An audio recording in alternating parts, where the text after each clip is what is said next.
Started streaming. What's up, everyone? I'm trying something different this time. I've got the SM7, the Shure SM7 microphone here. How's it sound? Billy, can you hear it or not? You get your earphones on? Usually these sound really good. This is like the broadcast microphone. And sounds great? Wow. Get nice low end in your voice. You're supposed to, the whole idea with these mics, anybody that's out looking for a microphone to do voiceovers or to sing, it's honestly $375 for one of these things. This is the best investment you can make for a microphone. It will really work for anything.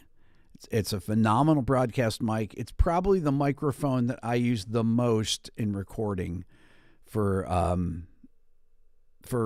years. I first heard that Bonnie Raitt used an SM7. Then I heard that people like Chris Cornell and Eddie Vedder, and I mean everybody uses SM7s. It's like the most common rock vocal mic. You can use it. What's that? It is? Okay. Let's see then. If I do this, we'll try this here, Billy. How about now? Coming out of both ears? Check 1, 2, test. Yeah. Now it's coming out of both, right? What? Okay, so that didn't work. I tried, but it sounds fine, right? Aaron says better. What's up, Brett? Aaron says better. Okay, Brett got on here because he wants to hear this discussion here. Okay, so this is probably the most common thing that I hear. Okay, so all of you guys know all the things that I sell in my store are all to make you better musicians. My ear training course, my Beato book, which is a music theory book, my Quick Lessons Pro guitar course. Pretty much everything is set to make you a better musician.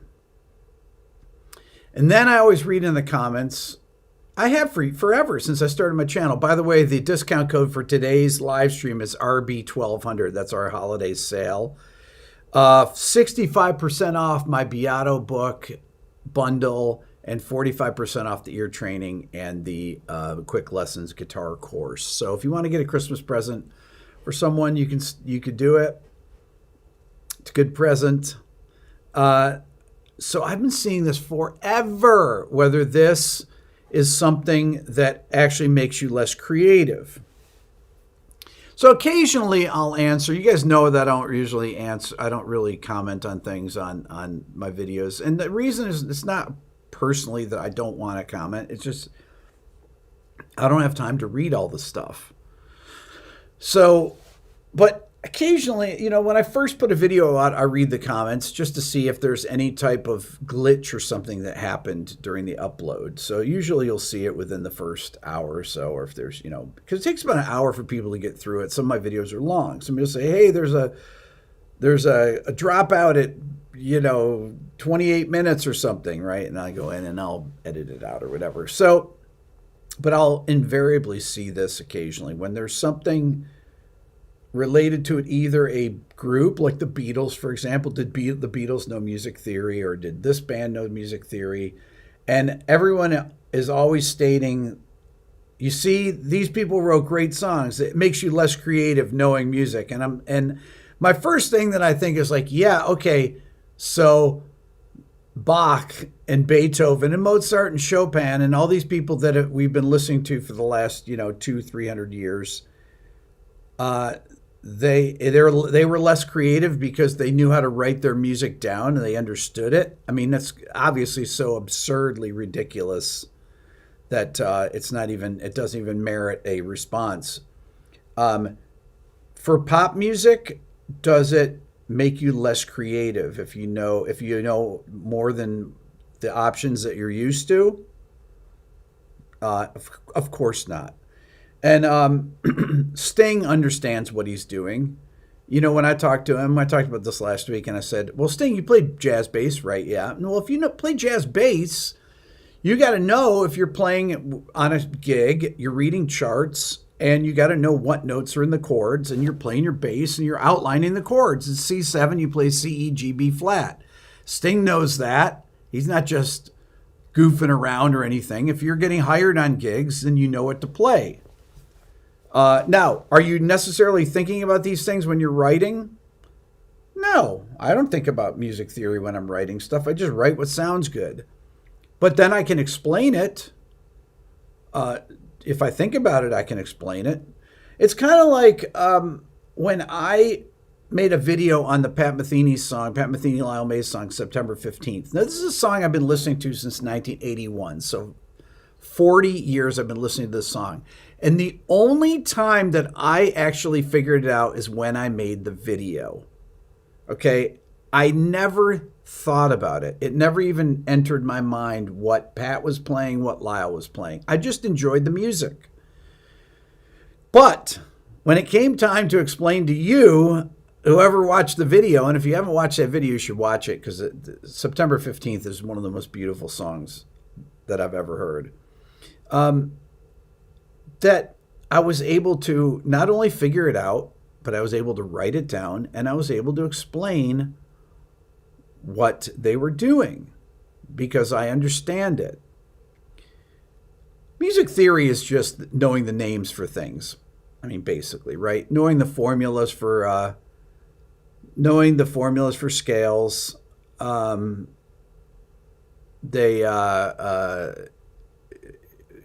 knowing what they sound like, right? Like, you know what a major scale sounds like, knowing what a dominant chord sounds like or something, or a minor chord or a major chord. That's music theory, right? Understanding what these things, what they sound like and how they function. That's all it is, right? Now, you can get into really esoteric stuff, which I personally like, but most people are not interested in that. I think of it as when I listen to film composers. So, when I'm thinking about something to listen to in the car when I'm driving my kids to school or something, I'll usually put on film scores. And all the film composers, they are able to write out their music, or they hire an orchestrator that writes out their ideas. But every one of them knows exactly what they're doing. John Williams, did it make John Williams less creative? Go and listen to John Williams' body of work. It'll take you about 10 years or so to listen to all the film scores he's composed in his 90 years of being alive. Because it's astounding how much stuff and how creative he is. I was listening to some Thomas Newman, who's one of my favorite film composers, who I hope to interview someday. And if anyone knows Thomas Newman out there that's watching this, help me set that up, and I will be forever grateful. Do the Beatles know music theory? Well, obviously they know how chord progressions go together. So they know music theory. They understand, even if it's intuitive. Kurt Cobain, yeah, could he name the things that he did? Yeah, every rock musician that's any good knows what they're playing. They're like, oh, go to F, then they go to A flat, go to B flat, go F, B flat, A flat, D flat. They can explain this stuff. I mean, what do you need to know? They're power chords, right? The Beach Boys did. I see somebody said that on here. Of course they did. Brian Wilson knew exactly what he did. You can't write harmony parts. Or Queen, Freddie Mercury. Did he know what he was doing? Of course he did. Brian May, when I interviewed him for the Bohemian Rhapsody video, he said that Freddie came in with a notebook, I guess his parents' furniture store stationery, and he had all the chords written out for the intro of Bohemian Rhapsody. And he had the notes stacked up, just the letter names of what the harmony parts were. And the first chord is like a B flat 6 chord. I think the voicing that they sang was let me think about this here. It was, what did they sing? I think it was a B flat 6 chord. Yeah, so it was D, F, G, B flat was the chord, right? The I think I have my keyboard on here. I won't sing it. I'll get demonetized here. But that's the first chord that Freddie Mercury sang. So he had the note D on the bottom, then G, and then or then F, then G, then B flat. So he knew that that was the chord he wanted to go to. And then he went to C7, right? Was the second chord. And he had C, E, G, B flat written. And then those were the notes that he sang. So when he triple tracked it, or however he did, quadruple tracked it, or did 9 tracks of it, he was able to remember all the parts there. And then he did a guide piano track where he just played the chords, and then he had something to sing to for the rhythm. So obviously that's what knowing music theory is for him. So everybody kind of has their own music theory that they invent. So does it make you less creative or more creative? No. The more you understand about the music, the more creative it makes you. Unless you're trying to write things. I used to do stupid things like where I would try to improvise using particular ideas. I'll play on giant steps. I'll play a Lydian scale here, and I'll do this there, and I'll do that there. And then it ended up sounding like nothing. It didn't even sound like the changes when I improvised over it, because that was completely tasteless. That was like using music theory without using taste, right? So Christopher has a question. We have a super chat here. This is a very good question here. When you did a video on Pearl Jam, and I was talking about the intervals that Eddie Vedder did on the song Jeremy, because it's very intervallic, the line. And I said, do I think he did that due to theory or just because it sounded good? Because it sounded good. Eddie Vedder has an incredibly good ear for melody and for melody shape. Okay, so that's the kind of thing. Does Sting think about every note that he does? Yeah, I think he does, actually. I think he knows exactly what he's doing. I was listening to... I listened to that song "I Burn for You" that I brought up in the video with him. I listened to the version off Symphonicities last night, and I listened to the version off the Bring On the Night live DVD. And one of them is the live DVD. It's in F minor, and in the Symphonicities, which was done in 2011, it's in E minor, so it's a half step down. And the orchestrator put in this natural sixth. He put in a note that Branford plays in his solo on the first version. He puts that in later on in the arrangement. He adds that note, and Sting picked up on that note and sang that note in his in that live version. So I think Sting sang. I think Branford played it first, and then Sting sang it an ad lib at the end of the song. But Sting immediately heard it and heard that normally there's a flat six going on in the song, and Branford played the natural six over the F minor chord. And Sting heard that and immediately sang it, because Sting has an incredibly good ear. So he knows what these things are. And if you asked him what the fifth of the chord is, he can sing. He knows exactly what that is, right? Do they know? Do they understand? And can they explain giant steps? How the key relationships, how the keys relate in a song like Giant Steps by John Coltrane? No, but who cares? Ultimately, that doesn't necessarily matter. Then you get to your guitar players. Somebody said Steve Vai here. Of course, Steve Vai understands theory. So does Joe Satriani. All the great guitar players did. Eddie Van Halen. Yeah, they understand this stuff. They totally do. Eddie took piano lessons. His dad was a musician. It's so that's does it make you less creative? No, it makes you're just either creative or not, ultimately. And you can know all the theory in the world and be a terrible melody writer because you have no taste. What this really comes down to is taste.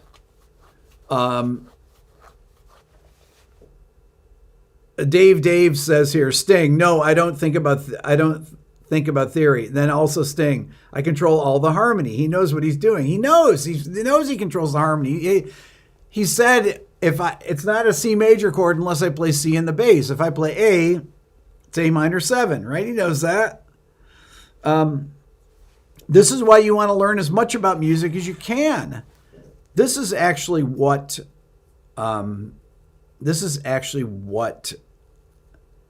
makes you think about all the different possibilities, right? So you think to yourself, is this a good enough? Is this good? Is there any other possible place I can go with this song or something? Somebody just asked me if this is a green screen or not. It's obviously not a green screen unless this is the most expensive. This is the most expensive film trick ever here. Okay, did that answer the question about the green screen? Always get one, Billy, right? Yeah. So it's not a green screen. So yes, so learn as much as you can. The thing is, then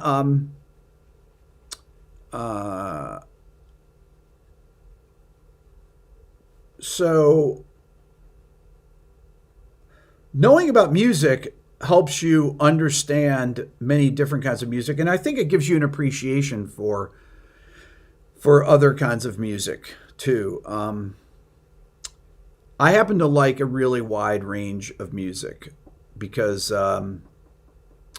somebody said the green screen is the amp heads. Oh my God.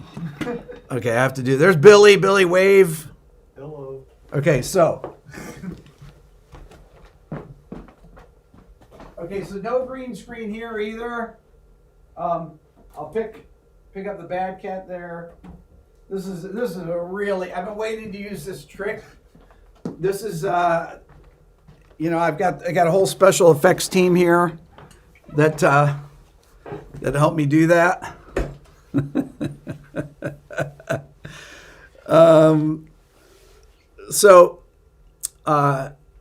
But let's talk about taste, right? Taste, because I used to say to people when they were talking about hiring me as a producer, and I would just say that a good producer has good taste, right? This is a good performance, that's a bad performance. This is a good sound, that's a bad sound. That's an okay sound, but it could be better. That's really what a producer does, right? That's one of the things they do. They are the arbiter of, they're the sounding board for the musicians. Is this a good take? The Beatles worked with George Martin. Did George Martin know music theory? Yeah, George Martin was a professional arranger. Of course he did. He was an incredibly good writer, super talented. And any time that they needed help with anything, I'm sure he gave it to him. So, if they're like, hey, are there any other possibilities in, for this melody? Yes. What about this? Or how about harmony parts? You have any suggestions, George? Yeah, why don't you try this? And you go out and play the piano, right? And that's pretty much what all pro producers do. By the way, discount code for today's live stream, RB1200, 65% off. You was talking about learning music theory off my Beato book, music theory book. It's the bundle that 700-page PDF. My ear training course is 45% off, and my quick lessons guitar course is 45% off with that discount code RB1200. It's my holiday sale. I was talking about Brendan O'Brien recently, great producer from the 90s from Atlanta. And Brendan is a phenomenal guitar player, absolutely amazing guitar player, great keyboard player, played organ on all these records, played piano on stuff, whatever anything needed, just like any good producer knows how to do that stuff. Any good producer can contribute things like that. They should know how to put harmony parts together. They know how grooves should go, whether it's Bob Rock producing Metallica or Daniel Lanois producing U2 and Peter Gabriel and everybody that he did and Bob Dylan. They were all he's a genius musician, right? Monty, cheers, brother. We need to hang soon. There you go, Monty. Have great holidays.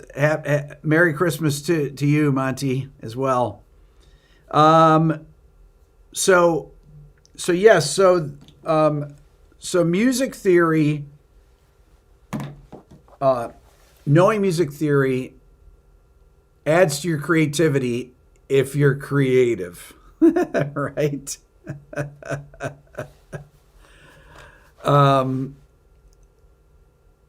So really, that's what it comes down to: is the person creative? The more that they know, the more that they learn.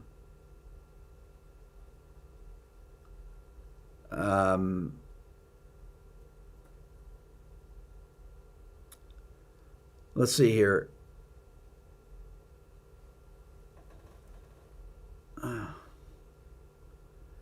Let's see here. There's another one here. There's I think I missed the other one, Billy. How do you get that? The other top chat. I couldn't see what it was. There were only two of them, but they weren't real questions. Okay. So yeah. So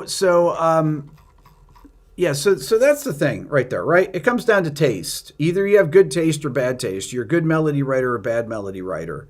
Knowing music theory is helpful for learning music quickly, right?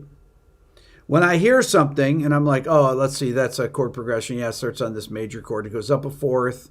Okay, so it's in C. So then it goes C to F.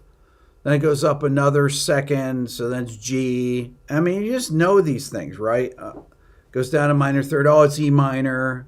Goes down to second. Oh, it's D minor. You know, you recognize it's a minor chord, it's a major chord. Oh, what is that? There's a little embellishment on that. Oh, that's a G sus chord on the dominant, on the 5, right? And all this stuff, all this music theory stuff, I mean, honestly, I never had a music theory class. I had my first guitar teachers, they would teach me about chord progressions and things like that. But that wasn't really music theory. They'd teach me chording. And I'd just be able to figure out the scales that went over the chords, because it just, it's very easy to sound out a scale that goes over a chord. I think it is. If I have a chord and I hear, or a chord progression, I did this with Dylan last night. We were driving. He had his band concert. He's going, and I said, Dylan, hey, and I played him that Sting song that I never played it for him before. This I Burn for You. I did the orchestral version that's in E minor, and I was like, Dylan, there's one black note in this melody here. What is it? And he's like F sharp, and then it changes to the bridge and it goes to C sharp minor. I said, and there's 3 white notes. What are they? And he's like, let's see, there's E, A, and B, and he's listening to it as it's passing through, and he's got perfect pitch, so he can hear all the notes, right? He's not thinking of the scale. And then I ask him to sing the scale, and he sings the scale, right? I could ask Layla, I could ask anybody to sing the scale. Billy, if I played a chord here, I asked Billy to sing the scale, Billy would sing the scale, right? And Billy could tell you what scale it is. He would not know necessarily the tonic note of it and everything, but he could tell you if it's a natural minor, Aeolian, or if it's a Dorian scale, whatever. Billy instantly could do that because Billy's got a phenomenally good ear.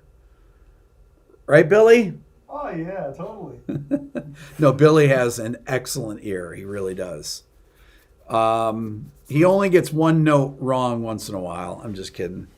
It's like when I play something out of tune, Billy will write it out of right. And I was like, Billy, I just played it out of tune. That's not what I meant to play. I'm just kidding. So there you go. So somebody had another thing here. Who is this? That Christopher says, I feel like we share the same sensibility as far as arrangement and dynamics are concerned. Do you ever deconstruct smaller bands? We just released our debut CD. You know why I don't do smaller bands is because people honestly just are not interested in it, and nobody would watch it. That's the problem. That is the problem. People want to listen to things that they know. And I think that that's kind of, as people get older, they want to hear things that are familiar with them, and they don't want to go out and listen to new things. That's why I do that. My top 10 lists where I do the countdowns on Spotify. I'm going to start doing those again. I haven't done them in a while because I'm out of touch with what's going on right now. I haven't listened to anything. Billy, when's the last time we did one of those? Months ago, right? Yeah. Probably 3 months ago. I don't know if it was that long ago, was it? Yeah. Well, we haven't done many because the charts don't change. They haven't changed. It's like, oh my God, we've already talked about these songs. Liam says, Jago, the Beatles staying countless gigs on vintage gear. I think we know what works. I'm not sure what that even means. Does that even mean anything? Let's see. TikTok 2 months ago. Okay. Let's see here. I'd like to see you produce one song. Well, you can hear thousands of songs that I produced. See me produce one song. I'm not sure what that even means. Like, watch me do it? I think that's what they mean. What's that? I think that's what they mean. Okay. I did a video. I had a band in here when I first started producing. I'd have to go back and look. I think that I did. I think I had some stuff that I produced. I definitely have... I've definitely played stuff on here that I produced, for sure. As far as seeing it's very boring. Making a record is very boring, typically. I mean, it's fun, but I don't think most people would not be interested in it. When you see Get Back, what was fun about that is that the Beatles made records by playing together in a room, but that's really not how most people make records. For whatever reason, they just don't.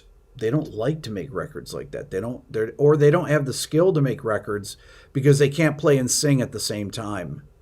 If they do acoustic guitar, like I have people that play piano and can sing, or play acoustic guitar typically and sing, that they can sing at the same time, and then you'll record those parts together. And those are my favorite kind of projects, is doing that. I love recording people that can play their instrument and sing at the same time. That's ideal if you can do that. But when I used to do that, those were my most fun things to produce, or people that are talented at that. Somebody asked, when is my solo album coming out? Oh, I don't know. It's probably going to be a very, very long time before my solo album comes out. I think that you have to want to make a record. I mean, I just don't. I make so much content that I don't feel that I don't feel the need to make a statement musically or anything like that. I play the guitar and do stuff like that for fun. I don't feel a need to go out and play live. Speaking of that, a couple more questions, and I have a question for you guys. What makes this song great for Pearl Jam Versus album when? I want to say I did one already, didn't I? I can't remember. I've done 3 Pearl Jam songs. People are going to get sick of Pearl Jam. But I'll think about that. Rick, could you do some analysis of orchestral classical pieces? Steve Reich, Philip Glass, Happy Holidays. I could, yes, I could. I'd be curious to see what people think about that. People be interested in that. So I got offered to do a live gig at a venue in New York. I'm not announcing when it is, but soon. And big company offered me to do a live thing. A small place, small theater, 400, 500 seats or so. And they asked me what I would do. They said, a 90-minute live thing. And I said, I'll just ask people on a live stream or poll people, what would a Rick Beato actual live in-person show be like? Some of it I know would be Q&A. I don't know what else. Would I have a screen there, play some stuff, talk about it? Would I do, I don't know what I would do.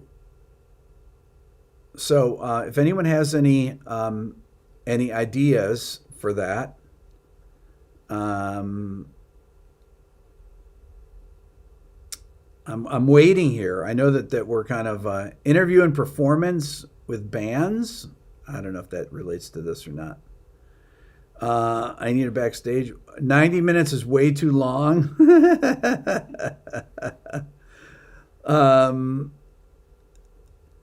Let's see here. Do what makes the song great live. I thought about that, yeah. Let's see here. Build build a wall around you as the show goes on, then tear it down at the end. I like that. Oh my gosh, this is moving too fast. I can't. I got to get some new glasses here. TED Talk. You have guests with you. Interview them. Maybe them perform after. In a live show, you can do songs that you can't do on YouTube because of blocking. Mark said that. Well, that's one of the things I thought about, is that I could do blockers songs. Absolutely. That's definitely one of the things I've considered about this. That would be really interesting. Some of it's definitely going to be playing music, though, and talking about it. Of course. Of course it's going to be that. So I'm thinking about that. If I do that, I haven't committed to it yet or anything, but I think it might be an interesting thing. Okay, so discount code RB1200, 65% off my Beato book bundle, 45% off my ear training course. And my Beato Quick Lessons Pro guitar course. Liam says, Rick, my point was Paul wrote Get Back in a crappy space with what were new amps. However he got with it. Gear and amps did not matter. Yeah, those things don't matter. Those things that they made, though, all those amps back then were all handmade still. They were all handmade. All those Fenders that they got, they were all brand new amps and everything, but they were hand soldered and everything. They're all pro gear. The drip face Fender Twins. Oh man, that's good stuff. That stuff sounded phenomenal too. Oh my God, their amps sounded so good. Okay, so that's it for today. You guys are amazing. Thank you so much for the super chats, everybody. Enjoy your weekend. You want to support the channel and you're not a musician, you can always donate to it. I have a link in the for donations in the thing. Or if you want to become a member of the Beato Club and support my channel that way, do it. You might have bought the bundle that we did for Black Friday, and you're like, well, I already have everything. Well, you can still support the channel that way to keep helping me keep the channel going here. You guys are awesome. Thank you so much. Have a great weekend. We'll see you.